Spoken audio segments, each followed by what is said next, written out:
guys, welcome back to my channel. A very big change has happened since my last video. Baby girl is here, woo! Baby Callie was born on May 26th at 4:41 a.m. It was a very long and arduous labor. Essentially, nothing went to our birth plan. She was born via an elective C-section in the end. But the most important thing is that she's happy and healthy, and both her and me are recovering well. It's been a whirlwind of the past 2 weeks. Some days I feel like I'm getting the swing of things, and then the next day everything goes out the window and I feel like I'm back to square one. Breastfeeding is really hard, the sleeplessness is really hard, but she's also bringing us so much joy. So this whole motherhood thing, I guess, just figuring stuff out day by day. But today's video, I wanted to share with you guys what I packed in my hospital bag and what I actually used. Like I just mentioned, my labor and delivery was a lot longer and a lot more arduous than I had originally envisioned. So I ended up using like a lot of stuff in my hospital bag, but what you will use and what you will need in your hospital bag is obviously dependent on what type of labor and delivery and postpartum situation you have. For me, I was in the hospital. I arrived Monday morning at 6 a.m. and baby girl was born Tuesday morning at around 5 a.m. So I was in the hospital for 24 hours essentially. And because I had a cesarean section, I had to stay at the hospital for an extra number of days, and there were some complications too. So in total, after the birth, I stayed in the hospital for 4 full days. So it was Tuesday I was there, Wednesday I was there, Thursday I was there, and then Friday evening I got discharged. As you can imagine, you just need a lot more stuff, I suppose, because of the length of that period of time. But if you have like a natural vaginal birth and you're in and out of there in a day, then you'll probably need less stuff. So without further ado, I'm gonna cover what I brought and used for baby, and what I brought and used for me, for mummy. I'll leave some timestamps, so if you want to skip ahead to the mummy part or watch the baby part, you can do that. And I'll try to link everything that might be useful down in the description bar as well. And yeah, let's get into the video. I packed a total of 2 bags for the hospital. One was this, a backpack, which is the diaper bag that I've chosen. This one's by Skip Hop. I'll link it down below. We haven't had like any outings with baby yet because it's only been 2 weeks, so I can't really attest to how good this is. It has like lots of pockets and compartments. It's well reviewed. There's like a changing mat in the back, which is really helpful. There's loads of pockets in there. I like that it's a backpack. It clips onto your stroller or pushchair. Dad is not embarrassed to wear it, even though I picked kind of a girly print. This we packed with all of baby's stuff. And then we also brought a carry-on suitcase with all of my stuff and Jack's stuff. Jack is my husband. So that was it, just 2 bags. All of baby's stuff was in here. The obvious stuff that came in handy for baby were nappies and water wipes. I actually went through like the whole pack of nappies that we had bought, so Jack had to do a drop-off midweek. If I had to do it again, I would probably pack like a bigger pack of diapers and maybe like 2 packets of water wipes rather than 1. At the same time, if you do end up staying longer and you have a birth partner or family nearby, you know, they can always nip out and get you more stuff. It's not the end of the world if you run out. These 2, obviously, brought with me and used a whole lot because babies poo a lot. I also packed a Sudocrem, like a small thing of nappy cream for the baby, but didn't end up using this at all. I don't know, I think when they're newborn, you're not meant to be putting much stuff on their skin anyways. She did have like rashes and like, you know, was a little bit red down there and stuff, especially since when I was at the hospital, there was a heat wave going on and it was really hot. I was constantly sweating. I think she was like really hot and fussy as well. So like she just had, you know, some newborn rashes and stuff, but all the midwives assured me that that was normal, so I didn't end up putting any cream on. But, you know, having a small thing of this might be a nice to have. The next essential, obviously, for the baby are clothes. I packed 2 newborn outfits and one 0 to 3 month outfit. I don't have all the outfits that I packed here with me because, you know, we've been living and dealing with our newborn and everything's like all over the place. But this was one of the outfits that I packed. This is from Next. It's just a little, what are these called? Like vest tops? I still don't really know what to call like newborn clothing. But this was a Next set and it came with a vest top and then one of these like onesie sleep suit baby grow things. This set also came with a hat and it came with a bib as well. The bib you really don't need to bring. I didn't use the bib at the hospital, but this is basically what I dressed baby in. The Next sleep suits are really good because they come with the, what's it called? The little mitten things that go over. So my baby girl came out 41 plus 3. So her nails were like quite long and these little mitten things came in handy because she was scratching her face like crazy. The other tip I have about baby clothes, which someone told me, was to pack them in Ziploc bags and group them. So I had the 2 newborn outfits in one Ziploc and then the 0 to 3 month stuff in another Ziploc bag. And the reason for that, why someone suggested that to me, was because if I'm out of the room and dad needs to change baby, he's like very easily able to access and pick out the clothes rather than not knowing what size anything is or like which one to reach for. Yeah, that's something you might want to do. For me, it was a non-issue because when I was at the hospital postpartum, I was by myself because of COVID. And don't even get me started, it was like the hardest 4 days of my life because I was post this major surgery with my newborn baby all by myself without any support. Yeah, it was a struggle, but we got through it. So yeah, so clothes. Bring some clothes for your baby. The next thing that's really good to bring for baby is a blanket. This one is just a really simple cotton one. So when baby slept, I just kind of put this on her, or if I was changing her and wanted to cover her stomach, this just came in handy. I used this at the hospital. The next thing for baby that I used loads were these muslin clogs, these big giant muslins.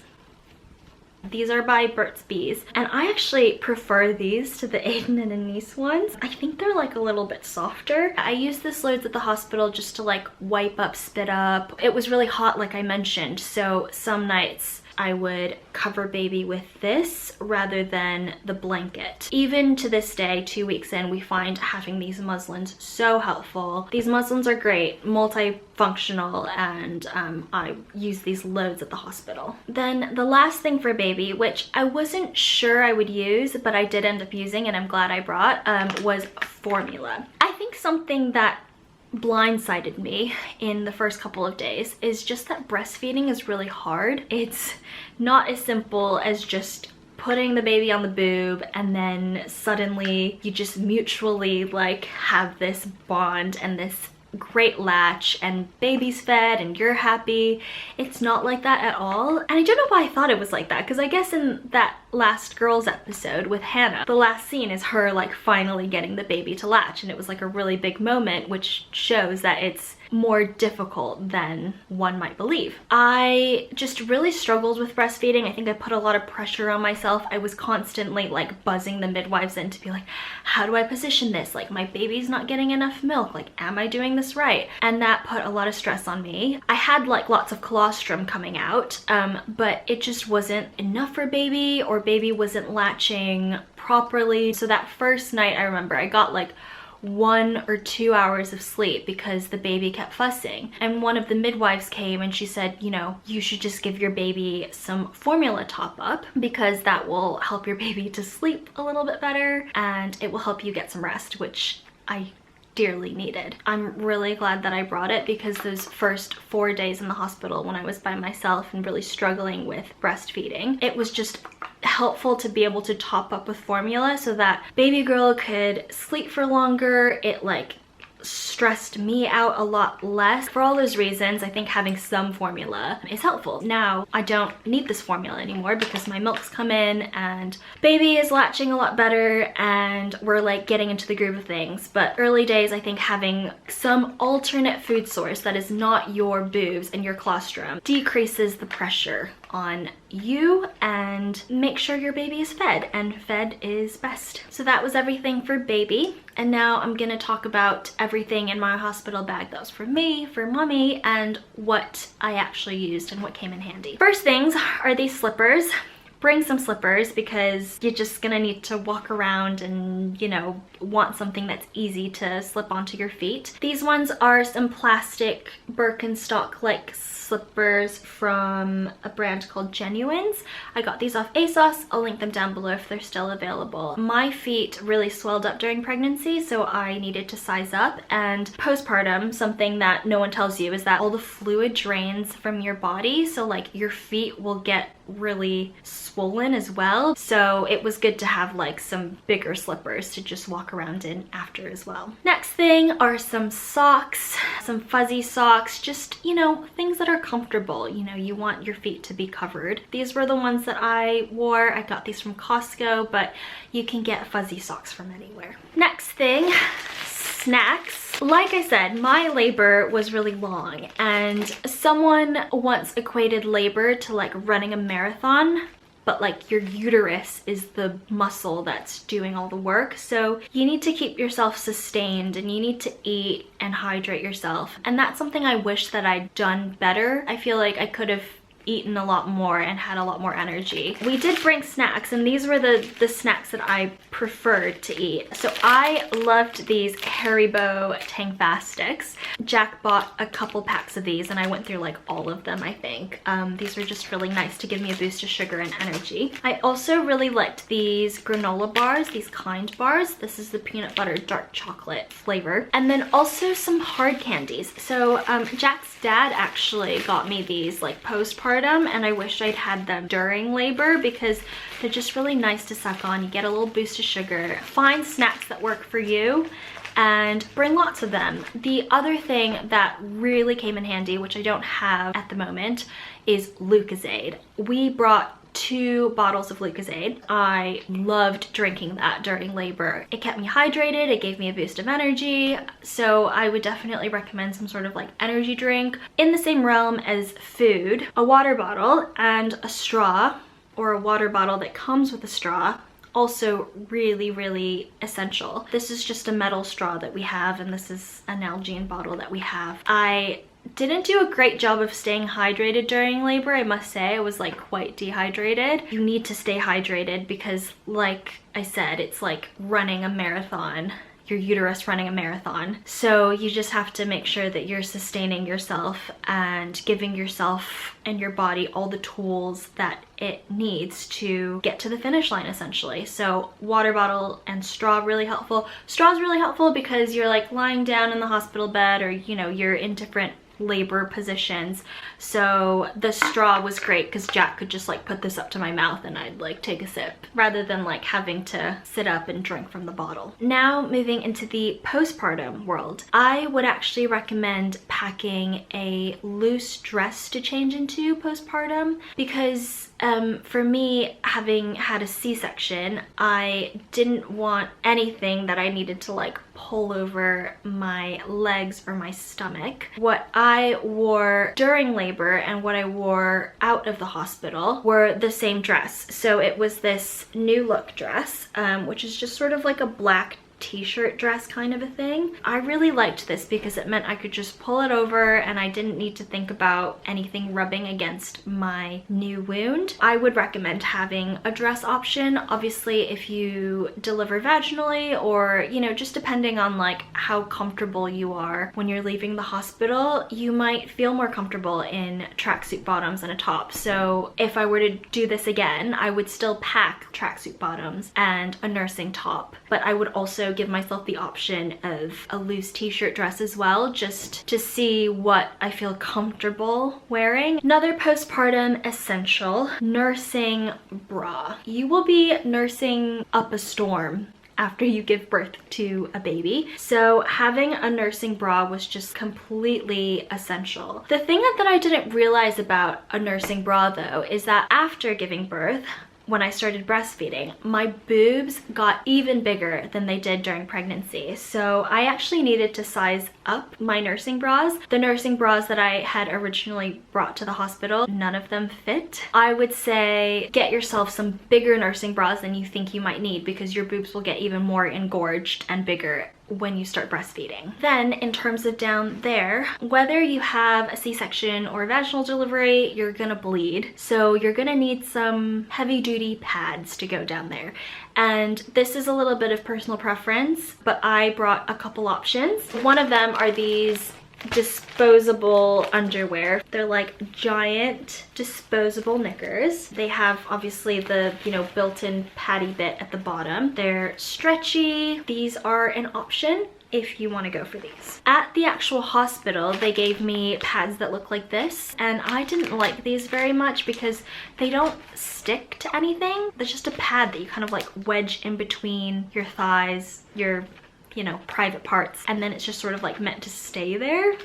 I don't know. So I would recommend like bringing your own pads if you are going for like the, you know, knickers plus pads situation rather than the disposable underwear situation. The next thing that I brought with me that I thought that I would use more of, but I actually didn't end up wearing all that much, was a nightdress and a dressing gown. I'm not sure why. I think I was just in the hospital gown the whole time. There was one day, I think maybe around the third day, I was like, okay, I need to get out of this hospital dressing gown because it's just starchy and thick and not comfortable. So I did put this nightdress on with like the matching dressing gown. That felt really good after a shower and everything, but I think I could have been content in the dressing gown all the days, but this is personal preference. So, you know, if you want to have something that's a bit more comfortable and just nicer, softer, makes you feel more like yourself, then I would, you know, definitely bring a nightdress and a dressing gown. And this one is from Seraphine. It's giant, it's a large, and there's probably like breastfeeding stains on it. But it's good because it's got the buttons, so if you're breastfeeding, you're just gonna need to be able to get the boobs out at any point in time on demand. So anything with buttons or that you can pull down is just, it's essential, honestly. On the topic of breastfeeding, I would recommend bringing a nipple cream. So this is the Lansinoh lanolin cream, because those first few days, your nipples are not going to be used to having a human suck on them constantly. So they probably will get sore and chapped, even if you have the best latch. So I think some sort of nipple cream definitely helps with that. The other thing that I brought with me that I didn't end up using, but I would probably still recommend bringing, are these Lansinoh nursing pads. They kind of stick to your bra and then like suck up any leakage of milk that comes out of your boobies. My colostrum wasn't all that leaky, and my milk came in around day 2, day 3, and it also wasn't super voluminous. So I didn't need these, but now 2 weeks later, I do need these because the boobs now leak because the milk flow is a lot stronger than it was at the hospital. But I would recommend bringing these just in case you end up having like loads of milk at the beginning. Moving on, in terms of toiletries, I brought a little bag of toiletries. I didn't go overboard, but I definitely brought more than I actually needed. So the things that I actually used, I just kind of put in this bag to show you guys. I brushed my teeth twice, so it was nice to have a toothbrush and toothpaste. That might sound gross, but honestly, after you have a baby, I was just like not thinking about brushing my teeth. I was definitely overwhelmed with other things. I also had 2 showers when I was at the hospital postpartum. The first shower that I had, I did wash my hair. I used the shampoo and conditioner that I brought, which is this Living Proof frizz-free shampoo and conditioner, just a travel size that we have. And then I washed my body and my face using this Cetaphil Gentle Skin Cleanser. This was nice because it was really mild, no fragrance, especially since I was, you know, getting water or washing the wound area. It was nice to have something that was really gentle, and this is just a one and done on the face as well. And then I also once put on some face cream, and it was this Emma Hardy Midas Touch Revitalizing Cream. So yeah, those were all of the Toiletries that I used. And then the last thing I wanted to mention that I did use loads of was a hair tie. My hair was just completely backing up in a bun the whole time. It's outrageously long right now because of coronavirus. Obviously, hair tie, essential. You're not gonna wanna be like faffing around with your hair when you're trying to breastfeed and like trying to get out of bed when your whole body aches. So hair tie is an essential. Last but not least, I wanted to sort of touch upon a few things that I brought with me that I didn't use that I probably still would recommend packing, but just because of the nature of the type of labor that I had and my whole mindset afterwards, I didn't use. The first thing that I would packed that I didn't use was this bidet. Is that what it's called? I actually don't know what this thing is called, but it's one of those little squeezy bottles that you like put down there and squeeze water out and it washes your private parts. I didn't have a vaginal birth, so it was like fine to wipe down there, I would say, generally. So I didn't need this, but if I did have a vaginal birth, this might be something that is really nice to use when everything's like tender from a baby getting pushed out. So I didn't use this, but I probably would still pack it again. I also have a little bag of toiletries that I didn't use, but that I would still pack again. So the first thing is dry shampoo. Didn't use this. My hair like didn't get greasy for some reason. I feel like postpartum it's actually been less greasy than before the baby. I don't know why. There must be some sort of hormonal change that's happened. But dry shampoo I didn't use, but I would still bring. Micellar water I didn't use because honestly the last thing on my mind was cleaning my face, and when I did think about cleaning my face I just washed my face using the Cetaphil. But I would probably still bring this because, you know, it's just easy to put some on a cotton pad and wipe it on your face and it does make you feel better. I also brought this Spritz for Bits, my expert midwife instant relief spray. This was recommended to me by a friend. It's this nice little concoction that helps soothe the vaginal area. Because I had a C-section, my vaginal area was like fine. It wasn't all that sensitive, so I didn't need this, but I would probably still bring it because if I do have a vaginal birth, then this probably would feel really nice down there. The last thing that I didn't use but I would still bring is mouthwash. I just ended up brushing my teeth, but I don't know, it's always nice to have some mouthwash on hand if you didn't want to brush your teeth or you just wanted like a quick freshen up of the mouth. This would probably still be nice to have. Finally, the last thing that I brought with me that I didn't use but I would still pack it with me next time is my makeup bag. I thought that I would want to put on some makeup and look really cute for photos after, but that was the last thing on my mind after over 40 hours of labor. So I didn't end up using anything in here, but I would still pack a little pouch of makeup in the future because you just never know. It's a little bit of a safety blanket to know that you have the option of, you know, putting on a little concealer or putting on a little mascara and feeling a little bit pretty after an experience that is completely exhausting and difficult and miraculous at the same time. So makeup didn't use, but would still recommend bringing. I hope you guys enjoyed watching this video. I watched loads of these videos when I was packing my hospital bag and it was really helpful to give me some ideas. So hope you liked my 2 cents on what I thought was really helpful to have at the hospital. If you guys liked the video, please give it a thumbs up and subscribe. If you want to see more kind of pregnancy, postpartum, first time mom type videos, let me know. I might film a video about my labor and delivery story because like I mentioned, it was very long and arduous and just not to plan at all. So if that is of interest, let me know. I'll see you guys in my next video. Hope you guys have a great day and thank you guys for watching. Bye!